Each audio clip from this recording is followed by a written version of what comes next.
জীবনে কখনো সমুদ্র না দেখা মেয়েটি করলেন সমুদ্র জয়। বলছি বাংলাদেশের প্রথম আয়রন লেডি ফেরদৌসী আক্তার মারিয়ার কথা।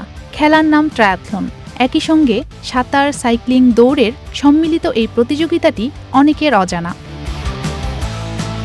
২০২৪ সালে প্রথম মালয়েশিয়াতে অনুষ্ঠিত ট্রায়াথলন প্রতিযোগিতায় অংশ নিয়ে ১.৯ কিলোমিটার সাঁতার, ৯০ কিলোমিটার সাইক্লিং, ২১.১ কিলোমিটার দৌড় মিলিয়ে কঠিন চ্যালেঞ্জ পাড়ি দেন তিনি।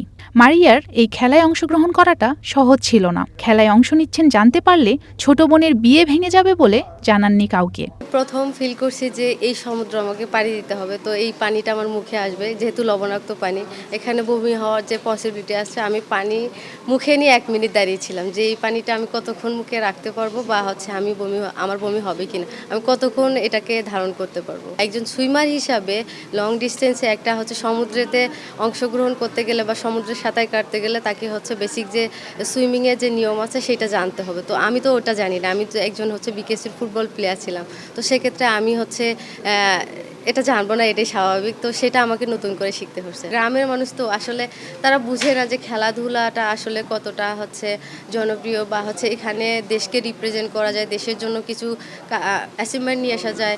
তো এটা তারা বুঝে না। আমার আম্মু পড়াশোনা করেনি, আমার আব্বু একটু বুঝে, কিন্তু আম্মুকে ওই যে গ্রামের মহিলারা এসে অনেক ধরনের কটু কথা বলে, তো এখনও খুশি, কিন্তু ওই রকমভাবে বলে না যে না হলেই হতো, এরকম আর কি। ছেলে অ্যাথলেট কোনো কোম্পানিকে রিস্ক করে যে আমি এই ইভেন্টে যাব, আমাকে স্পন্সর করতে হবে, তখন তারা অটো রেসপন্স করে।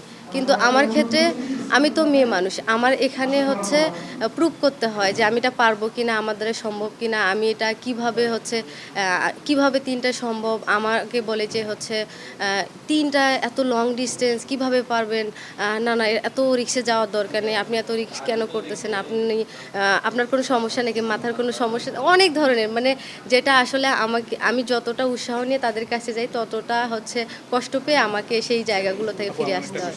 সামনে সেপ্টেম্বরে অনুষ্ঠিত হতে যাওয়া আয়রনম্যান ৭০.৩ চ্যাম্পিয়নশিপে অংশগ্রহণ করতে যেন কোনো বাধার সম্মুখীন হতে না হয়, তাই ক্রীড়া প্রতিমন্ত্রী আমিনুল হক পাশে থাকার আশ্বাস দিয়েছেন। পাশাপাশি স্থায়ী পৃষ্ঠপোষকেরও ব্যবস্থা করে দেওয়া হয় এই আয়োজনের মাধ্যমে। আমাদের মাননীয় প্রধানমন্ত্রীর নির্দেশনায় আমরা এনএসসি থেকে, আমরা সরকারের পক্ষ থেকে মারিয়ার পাশে দাঁড়িয়েছি, এবং মারিয়া যাতে ভবিষ্যতে তার যে লক্ষ্য, তার যে উদ্দেশ্য রয়েছে, সেই উদ্দেশ্যকে বাস্তবায়নের জন্য আমরা ইতিমধ্যে মারিয়ার জন্য স্থায়ীভাবে আমরা স্পন্সরও ব্যবস্থা করেছি। ফেরদৌসী আক্তার মারিয়াকে দেখে বাংলাদেশের যারা পিছিয়ে পড়া একটি জনগোষ্ঠী, নারীদেরকে নিয়ে যারা এখনও বিভিন্নভাবে পিছিয়ে থাকার যারা চেষ্টায় রয়েছেন, আমি মনে করি সেই নারীরা তাদের যে স্বাধীনতা, তাদের যে উদ্যম, যে উৎসাহ, সেটা অনেক গুণ